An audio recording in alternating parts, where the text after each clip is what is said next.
2024 সালের 16 জুলাই সেদিন বিকেলে রংপুরে পুলিশের গুলিতে নিহত হন তৎকালীন প্রধানমন্ত্রী শেখ হাসিনা শাসনের বিরুদ্ধে আন্দোলনের সামনের সারিতে থাকা ছাত্রনেতা আবু সাইদ। কিন্তু ঢাকায় সম্পূর্ণ ভিন্ন এক চিত্র দেখা যায়। মৎস্য ও প্রাণী সম্পদ মন্ত্রণালয়ে তখন আওয়ামী লীগের একজন জ্যেষ্ঠ নেতা ও মন্ত্রী আব্দুর রহমান তার অফিসে অনায়াসে বসে স্থানীয় এক কবির কবিতা পাঠ উপভোগ করছিলেন। সেদিনের একটি ভিডিওতে দেখা যায় আব্দুর রহমান চেয়ারে হেলান দিয়ে বসে তার ডান গালের ওপর মুষ্টি রেখে নীরবে শুনছেন।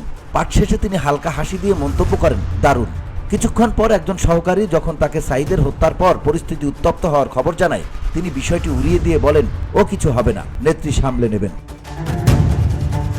বাংলাদেশ জুড়ে যখন সহিংস পরিস্থিতি দ্রুত ছড়িয়ে পড়ছিল, তখন একজন মন্ত্রীর এমন স্বাভাবিক আচরণ অনেকের কাছে আওয়ামী লীগের মাঠ পর্যায়ের বাস্তবতা থেকে সম্পূর্ণ বিচ্ছিন্নতার প্রতীক হয়ে দাঁড়িয়েছে। প্রায় 3 সপ্তাহের মধ্যেই শেখ হাসিনার সরকার, যাকে কর্তৃত্ববাদী ও নৃশংস বলে অভিযুক্ত করা হয়, ছাত্রদের নেতৃত্বে হওয়া এক গণঅভ্যুত্থানের মাধ্যমে ক্ষমতাচ্যুত হয়। এই বিদ্রোহ 1 জুলাই শুরু হয়ে 5 আগস্ট শেখ হাসিনার ভারতে পালিয়ে যাওয়ার মাধ্যমে শেষ হয়। তাতে অন্তত 2000-এর মতো নিহত হয়, আরও 20,000 জন আহত হয়েছে। এর মধ্যে নারী ও শিশুরাও রয়েছে। এর মাধ্যমে শেখ হাসিনার 16 বছরের শাসনের পর্দা নামে। 5 মাস পরও আওয়ামী লীগের নিজের পুনর্গঠন করতে লড়াই করছে। দলের অভ্যন্তরে স্পষ্ট বিভাজন তৈরি হয়েছে। একদিকে ক্ষমাশীল না হওয়া প্রবীণ নেতারা, আর অন্যদিকে মধ্যম স্তরের নেতাকর্মীরা যারা মনে করেন দলকে ভুল থেকে শিক্ষা নিতে হবে। এই বিভাজন কিভাবে মোকাবেলা করা হবে তাই দলটির ভবিষ্যৎ নির্ধারণ করবে। অনেক আওয়ামী লীগ নেতা এখনো দায় এড়ানোর চেষ্টা করছেন। দলটির যুগ্ম সাধারণ সম্পাদক AFM বাহউদ্দিন নাসিম 16 জানুয়ারি একটি অজানা স্থান থেকে আল জাজিরাকে ফোনে বলেন, আমরা আন্তর্জাতিক ষড়যন্ত্রের শিকার, এটা শিগগিরই প্রমাণিত হবে। তবে তিনি স্পষ্ট করেননি তিনি কাকে অভিযুক্ত করছেন। বিশ্লেষকরা মনে করেন এমন দাবি দলটির ব্যর্থতা স্বীকার করতে না পারা এবং জনগণের অসন্তোষ মোকাবেলায় অক্ষমতার পরিচায়ক। এর ফলে দলটির তৃণমূল কর্মীরাও বিচ্ছিন্ন হয়ে পড়ছেন। তাদের অনেকেই এখন আত্মগোপনে আছেন বা হত্যাকাণ্ডের অভিযোগে আইনি প্রক্রিয়া নিয়ে ভীত। তারা আক্ষেপ করেন দলটি জনগণের সঙ্গে সংযুক্ত একটি সংগঠন থেকে একতরফাভাবে শীর্ষ নেতৃত্বাধীন কাঠামোতে রূপান্তরিত হয়েছে। 2024 সালের 5 আগস্ট জনতার ঢল হাসিনার সরকারি বাসভবনের দিকে অগ্রসর হচ্ছিল।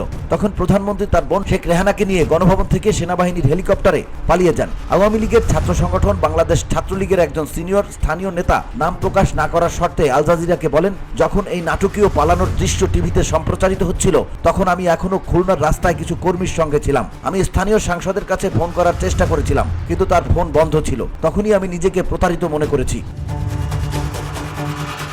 দেশ জুড়ে তৃণমূল কর্মীরা একই ধরনের অনুভূতি প্রকাশ করেছেন। অনেক সদস্য নীরব থাকলেও আওয়ামী লীগের সহযোগী সংগঠন কৃষক লীগের সহকারী সম্পাদক সামিউল বশির সোশ্যাল মিডিয়া প্ল্যাটফর্মগুলোতে সরব হয়েছেন। আল জাজিরাকে তিনি বলেন, কমিটেড কর্মীদের বছরের পর বছর ধরে উপেক্ষা করা হয়েছে। 2014 সালের পর থেকে সুবিধাবাদী ও স্থানীয় সংসদ সদস্যদের পরিবারের সদস্যরা তৃণমূল পর্যায়ের কাঠামো দখল করে নিয়ে এসেছে। এটি এই বিপর্যয় ডেকে এনেছে।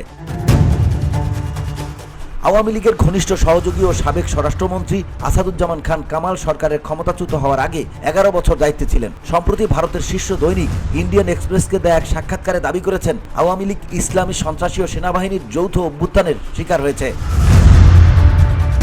তবে দলের ঘনিষ্ঠ অনেকেই তার এই বক্তব্যের সঙ্গে একমত নন। বাংলাদেশের প্রথম প্রধানমন্ত্রী তাজউদ্দিন আহমেদের ছেলে ও সাবেক স্বরাষ্ট্র প্রতিমন্ত্রী তানজিম আহমেদ সোহেল তাজ দলের জবাবদিহিতার অভাব নিয়ে হতাশা প্রকাশ করেছেন।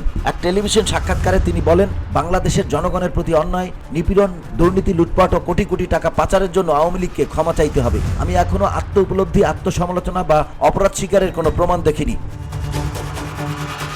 তবে এবার পরিস্থিতি ভিন্ন বলেছেন হাসানুজ্জামান। তার মতে আওয়ামী লীগ এখন গুরুতর নেতৃত্ব ভাবমূর্তির সংকটে পড়েছে। তিনি বলেন, ছাত্র নেতৃত্বাধীন এক রক্তক্ষয়ী আন্দোলন এবং সামরিক বাহিনীর সমর্থনে দল ক্ষমতাচ্যুত হয়েছে, আর শেখ হাসিনার নেতৃত্বের ভাবমূর্তি গুরুতরভাবে ক্ষতিগ্রস্ত হয়েছে। শেখ হাসিনা ছাড়া দলের পুনর্গঠন কঠিন হবে এবং অভ্যন্তরীণ বিভাজনও বাড়বে।